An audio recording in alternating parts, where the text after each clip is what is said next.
नमस्कार मित्रांनो, खरं तर कुठल्याही समाजाच्या आरक्षणाचा जेव्हा जेव्हा प्रश्न उभा राहतो त्या वेळेला एक गोष्ट प्रकर्षाने समोर येते, ती म्हणजे मागासवर्गीय आयोग। मग या मागासवर्गीय आयोगाचं नाव आलं की पुढे येतं त्या आयोगाचा अहवाल, आणि याच मागासवर्गीय आयोगाचा जो काही अहवाल आहे त्या अहवालावरून एखादा समाज मागासलेला आहे किंवा नाही हे ठरतं। आणि जर तो मागासलेला असेल तर तो आरक्षणासाठी पात्र असतो, नसेल तर तो आरक्षणासाठी पात्र नसतो। तर अशाच प्रकारे 3 जून 2013 रोजीचं एक आयोगाचं पत्र आहे। या पत्रामध्ये खरं तर मागासवर्गीय आयोगाचा जो काही अहवाल बनवला जातो त्या अहवाला संबंधी आयोगाने हे पत्र दिलेलं आहे।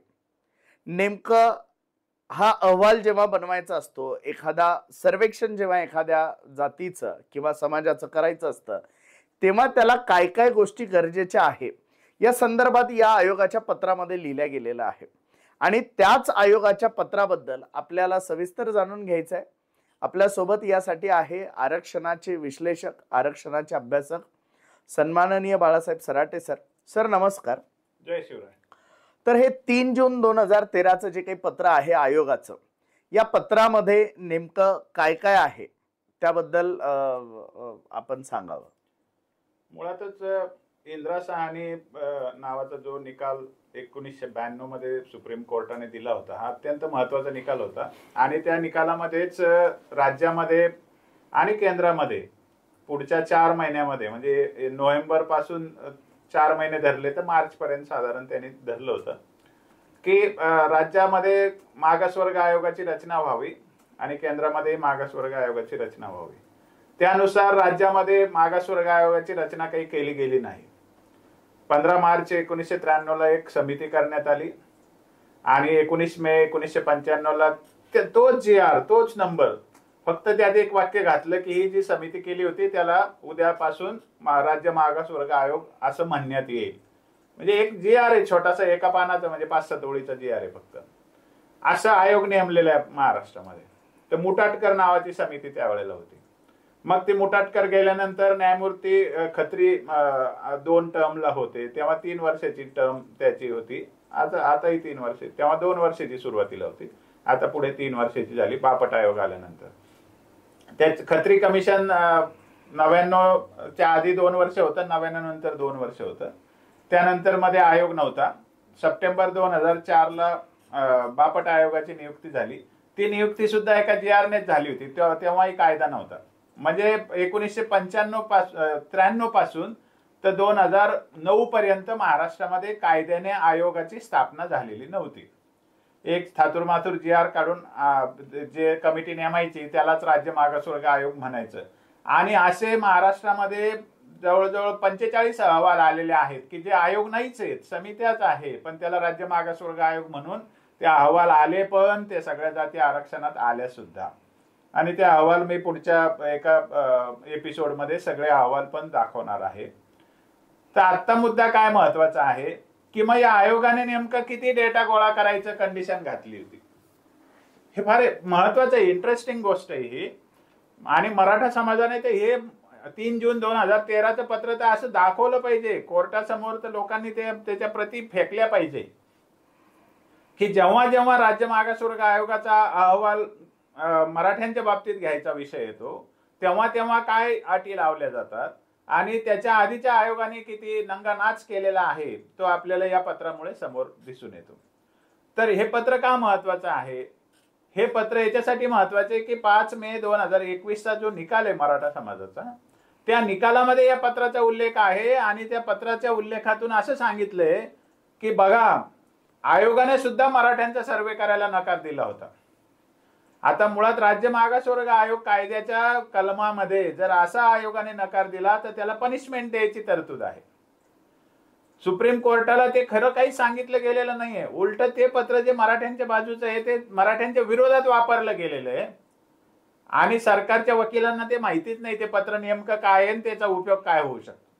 विरोधकांनी मात्र ते मराठ्यांच्या विरुद्ध वापरलं आणि ते कोर्टाने 14वा जो परिच्छेद आहे त्याच्यामध्ये ते मेन्शन केला. आता तो परिच्छेद बदलला असेल एससीची सिरीज मध्ये, पण मूळच्या याच्यात 14वा नंबर होता. सांगायचं तात्पर्य असं की ते पत्राचं महत्व काय, तर ते पत्र राणे समितीच्या अहवालामध्ये आलेलं आहे. राणे समितीच्या अहवालामध्ये ते पत्र अशा अर्थाने आलेलं आहे की 2008 ला बापट कमिशनचा अहवाल आला. त्याला कमिशन म्हणतो कारण त्याने कमिशन हा शब्द वापरलेला आहे म्हणून म्हणतो मी. ऍक्च्युअली बापट नावाची जी समिती होती, न्यायमूर्ती बापट अध्यक्ष होते आणि ती 3 वर्षासाठी एक समिती नेमली होती एका GR ने. त्याला राज्य मागासवर्ग आयोग असं म्हटलेलं आहे, पण मागासवर्ग आयोग जो इंदिरा साहनीने सांगितलं तसं ते नव्हतं. इंदिरा साहनीने कायदा करून राज्य मागासवर्ग आयोग नेमायला सांगितलं होतं. महाराष्ट्रामध्ये 2005 ला कायदा बनला, 2006 ला बनला, जो त्याचं नाव आहे राज्य मागासवर्ग आयोग कायदा 2005 असं नाव आहे. तो तयार झाला 6 ला, लागू झाला 2009च्या ऑगस्ट पासून. बापट नावाची जी कमिटी होती, ज्याला सगळे आयोग म्हणतात, त्याला हा कायदा लागूच नाही मुळामध्ये. कारण बापट कमिटी 2004च्या सप्टेंबर मध्ये नियुक्त झाली. त्यांचा कार्यकाळ ऑगस्ट 2008 ला संपला होता, म्हणजे 3 वर्षाचा, तर 7 ला संपला होता. तर 6 महिन्यानंतर कार्यकाळ संपला. मराठा आरक्षणाचा अहवाल आधांतरीच 3 वर्ष होऊन सुद्धा त्यांनी अहवाल दिला नव्हता आणि 3 वर्षात फक्त 2-4 मीटिंग केले मराठा आरक्षणाबद्दल. आणि त्यांना मग अहवाल द्यायचा विषय आला, तर मग शेवटच्या महिन्यामध्ये रावसाहेब कसबेची, म्हणजे त्यांचा मर्यादा संपली आयोगाची ऑगस्ट 2007 मध्ये आणि त्यांना नंतर कार्यकाळ वाढवून देण्यात आला काही महिन्यानंतर की तुम्हाला अजून 1 वर्षाचा कालावधी देण्यात येईल. तोपर्यंतही त्याच्यामध्ये रावसाहेब कसबे नव्हते. शेवटच्या महिन्यात रावसाहेब कसबे त्यात घालण्यात आले आणि असं दाखवलं की तो आयोग म्हणजे घटनात्मक आयोग होता. तो मुळात घटनात्मक आयोग नव्हता. आता हे पत्रामध्ये पण त्याला घटनात्मक आयोग म्हणून मान्यता दिलेली आहे. एवढंच नव्हे तर उलटी गंगा म्हणजे 2009 ला झालेला कायदा, त्याचे कलम याला लागू करण्याचा प्रयत्न केला गेला. तर या पत्रामध्ये काय म्हटलेलं आहे की जेव्हा राणे समितीचं नियुक्ती करायच्या आधी सरकारने पत्रव्यवहार केला आयोगाशी, 2009 नंतर 2013 पर्यंत जो पत्रव्यवहार केला, म्हणून राणे समिती नियुक्त करायला उशीर लागला. तर राज्य सरकारने तेव्हा मराठा समाजाला आरक्षण देण्यासाठी त्यांना आयोगाची मदत पाहिजे होती आणि त्यावेळेला बापट नावाची जी कमिटी होती त्यांनी मराठ्यांना ओबीसीत घालता येणार नाही असं त्यांचं मत दिलं होतं. तो अहवाल क्रमांक 22. त्याच्यानुसार मग सरकारने असं सांगितलं की बाबा पण तुम्ही तर फार कमी प्रश्नावल्या गोळा केलेल्या आहेत, तुम्ही मराठा समाजाचा अभ्यासच केलेला नाहीये असं सांगितलं. कोणाला? त्यावेळेला जे आयोग होता त्याला. आता त्यावेळेला जो आयोग होता तो आयोग घटनात्मक होता कारण तेव्हा कायदा लागू झाला होता. बापट कमिशन हे घटनात्मक नव्हतं. तर जेव्हा सरकार पत्रव्यवहार करीत होतं तेव्हा हे घटनात्मक नसलेल्या कमिटीची बाजू घ्यायचं काय कारण होतं आयोगाला? तर सराफ आयोगाने तेव्हा आधी सराफ आयोग होता 2009 ते साधारण 11 पर्यंत माझ्या माहितीप्रमाणे. नंतर सराफ गेल्यानंतर भाटिया कमिशन आलं, ते त्यांची डेथ झाली म्हणून. तर मुळामध्ये असा विषय आहे की या बापट कमिशनने जे मराठ्यांचं आरक्षण नाकारलं होतं त्यावेळेला मग 2009 नंतर जो पत्रव्यवहार केला शासनाने तेव्हा आयोग अस्तित्वात आलेला होता. तेव्हा ते बापट कमिशन वगैरे कमिटीचा काही विषय नव्हता. तर सरकारची अपेक्षा होती की आयोगाने मराठा समाजाचा सविस्तर अभ्यास करावा आणि तसा आग्रह केला सरकारने. तर त्यांनी सांगितलं त्या आयोगाने की तुम्ही आधी 22व्या अहवालावर काय निर्णय घेतला ते आम्हाला कळवा, म्हणजे बापटच्या कमिशनच्या अहवालावर काय निर्णय घेतला ते कळवा. तर सरकारने आक्षेप घेतला की बापट कमिशनने तर डेटाच गोळा केलेला नव्हता मराठा समाजाचा, त्यांच्याकडे अभ्यास नव्हता, त्यांच्याकडे प्रतिनिधित्वाचा डेटा नव्हता, शैक्षणिक प्रतिनिधित्व त्यांनी तपासलं नाही, त्यांनी नोकरीतलं प्रतिनिधित्व तपासलं नाही आणि केवळ 1290च प्रश्नावल्या त्यांनी घेतल्या होत्या. मग तेवढ्या अहवालावर तुम्ही कसा निर्णय करू शकता की बाबा मराठा समाज मागासलेला नाही? तर तुम्ही क्वांटिफायबल डेटा गोळा करा असं सरकारने त्यांना सूचना केली आयोगाला. तो आयोग घटनात्मक होता, त्याला कायदा लागू आहे. सरकारची सूचना नाकारणं म्हणजे पनिशमेंट देऊ शकतं सरकार, त्यांना काढून टाकू शकतं, अशी कायद्यात तरतूद आहे. परंतु ते न होता सरकारने जेव्हा म्हटलं की तुम्ही डेटा गोळा करून द्या ना आम्हाला मराठा समाजाचा, मागासले पण नक्की करा असं सरकार जेव्हा विनंती करते, तेव्हा त्या भाटिया कमिशनने उत्तर दिलेलं आहे 2013च्या 3 जूनला. ते उत्तर फार मजेदार आहे. त्याने असं सांगितलंय की एका पॅराग्राफ मध्ये स्पष्ट सांगितलंय. आपण वाचायचा का तो? वाचून दाखवा वाटलं.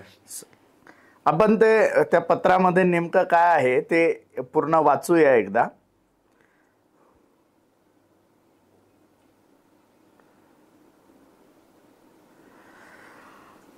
आयोगाच्या कार्यपद्धतीबाबत माननीय न्यायमूर्ती S.N. खत्री यांनी मार्गदर्शिका केली होती. त्यामध्ये आयोगाच्या कार्यपद्धतीबाबतची माहिती नमूद असल्याचे सर्वांच्या निदर्शनास यावेळी आणून देण्यात आले. त्यानुसार 50 ते 150 एकूण 50 ते 150 कुटुंब अनुसूची प्राप्त करून घेण्यात याव्यात असे निर्देश आहेत. मात्र प्रत्येक जिल्ह्यातून 50 अनुसूची भरून घेण्याची आवश्यकता नाही. राज्य मागासवर्गीय आयोग अधिनियमाचे कलम 17(1)(2) नुसार आयोगाकरिता नियम तयार करण्याचे अधिकार शासनास आहेत. शासनाचे नियम तयार केले तर आयोगाला त्याची अंमलबजावणी करावी लागेल.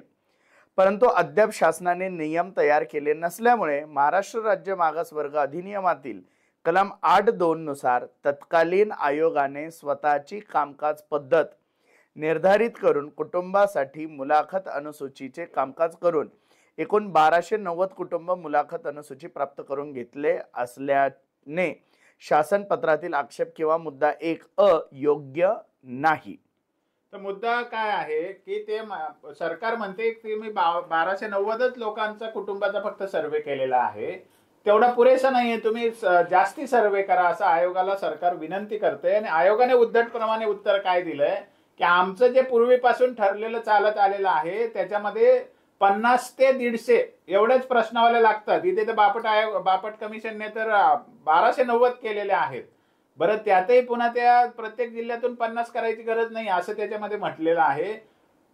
एकूण महाराष्ट्रातून 50 ते 150 प्रश्नावल्या आल्या तरी चालतात आणि त्याच्यापेक्षा जास्ती 1290 आयोगाने केलेल्या असल्यामुळे पुन्हा पुन्हा आम्हाला मराठ्यांचा सर्वे करायची गरज नाही असं त्याच्यामध्ये म्हटलेलं आहे. निवेदनं किती तर 250 निवेदनं तुम्ही घेतली पण त्यांना चर्चेला बोलावलं नाही वगैरे असं सरकारने पत्रात लिहिलेलं आहे. त्याला उत्तर यांनी दिलंय की 50 लोकांशी आम्ही चर्चा केलेली आहे आणि त्यामुळे आणखी त्याच्यात खोलात जाण्याची आम्हाला गरज नाही असं कोण म्हणतंय? भाटिया कमिशन जे घटनात्मक आयोग महाराष्ट्रामध्ये आहे त्यांनी हे उद्धटपणे उत्तर दिली आहे सरकारला. आणि ही पद्धती कोणी ठरवली आहे? गेल्या 1993 पासून तर 2013 पर्यंत जे झालंय आरक्षणामध्ये आयोगाच्या नावाने ती पद्धत आहे ही. मग आता तुम्ही विचार करा की महाराष्ट्रामध्ये जो डेटा गोळा केला आणि आरक्षणात ज्या जाती घातल्या ओबीसी मध्ये त्या कशा पद्धतीने घातल्या तर 50 ते 150 प्रश्नावल्या फक्त पाहिजे. आता अजून आश्चर्याची गोष्ट अशी की बापट आयोगाने 1290 प्रश्नावल्या गोळा केल्या होत्या पण त्यांनी अहवाल तयार केला तेव्हा तो त्या प्रश्नावलीचा गठ्ठा पण सोडलेला नाहीये. बापट आयोगामध्ये त्या प्रश्नावलीचा कुठेही उल्लेख नाहीये. त्यांनी ते वाचल्या पण नाही, त्याचा अनालिसिस पण केलेलं नाही. हे नंतर फक्त त्या नंतरच्या काळामध्ये त्या प्रश्नावल्या बघितल्या आणि त्याचा फक्त उल्लेख केला गेलेला आहे.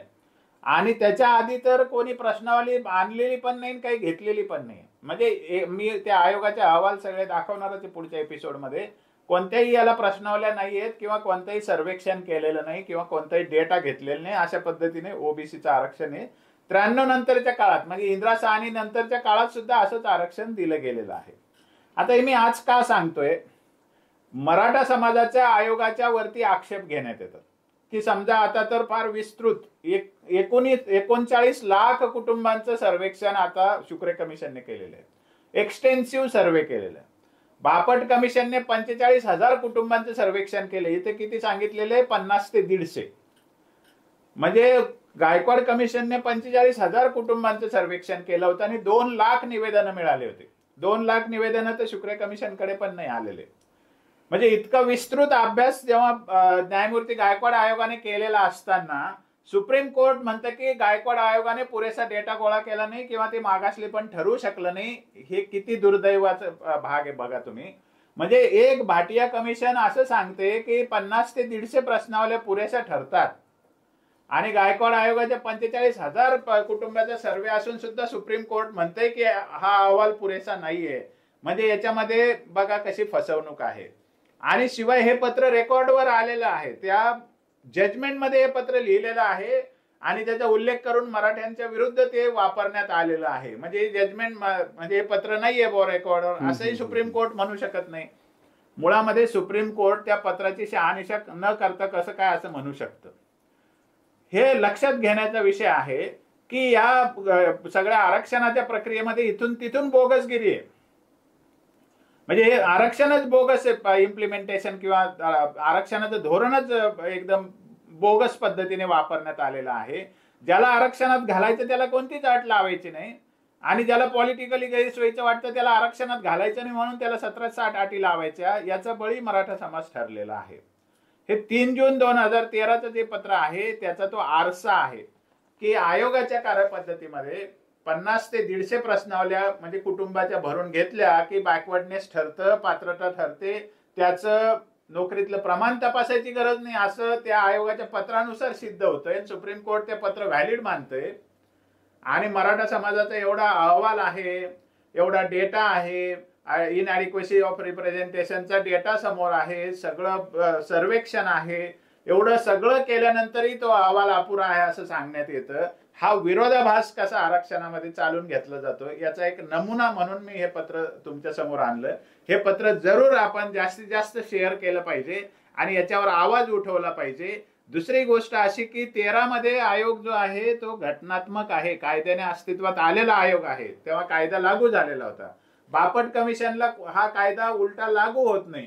मग त्याचं जे धोरण आहे ते याने का स्वीकारावं, पुढच्या आयोगाने का स्वीकारावं, त्याने का मोठा डेटा गोळा करून देऊ नये हा पण प्रश्न शिल्लक राहतो. आणि बापट आयोगाला जे घटनात्मक आयोग म्हणून जे मराठा समाजाच्या वरती थोपवलं जातं तर ते घटनात्मक आयोग नाहीये. 22व्या अहवालापर्यंत जे अहवाल आहेत ते घटनात्मक आयोगाचे अहवाल नसून ते कमिट्यांनी तयार केलेले अहवाल आहेत. कारण कायदा जो आहे तो लागू झाला 2009 पासून. तर एकूणच 3 जून 2013च्या पत्राबद्दल आपण इथे चर्चा केली. जर तुम्हाला हे पत्र हवं असेल तर या व्हिडिओच्या लिंकमध्ये तुम्हाला कमेंट बॉक्समध्ये याची लिंक दिलेली आहे, डिस्क्रिप्शनमध्ये याची लिंक दिलेली आहे. ते पत्र जरूर एकदा वाचा म्हणजे तुम्हाला लक्षात येईल की हा आरक्षणाचा सावळा गोंधळ कसा चालू आहे आणि हा आरक्षणाचा सावळा गोंधळच आपल्याला थांबवणं हे आपलं सामाजिक कर्तव्य आहे. तर मित्रांनो बोला. आजच काय सांगायचं तर कारण काल राज्य मागासवर्ग आयोगाने हायकोर्टामध्ये प्रतिज्ञापत्र सादर केलेलं आहे आणि मराठा समाज कसा मागास आहे, मराठा समाजाची काय अवस्था आहे याच्याबद्दल त्या ठिकाणी आयोगाने काही प्रतिज्ञापत्रामध्ये मुद्दे सांगितलेले आहेत. पण काही महाभाग असे आहेत की ते पुरेसं नाही, ते अपूर्ण आहे, ते असं आहे असा आक्षेप जे घेतात त्यांच्या तोंडावर हे पत्र चिकटवलं पाहिजे म्हणजे त्यांना लक्षात येईल की तो आयोगाचा अहवाल किती चांगला आहे ते. जर हा व्हिडिओ आपल्याला अभ्यासपूर्ण आणि माहितीपूर्ण वाटला असेल तर याला लाईक आणि शेअर जरूर करा आणि अजूनही जर आपण आमचं चॅनल सबस्क्राईब केलं नसेल तर या चॅनलला नक्की सबस्क्राईब करा. धन्यवाद.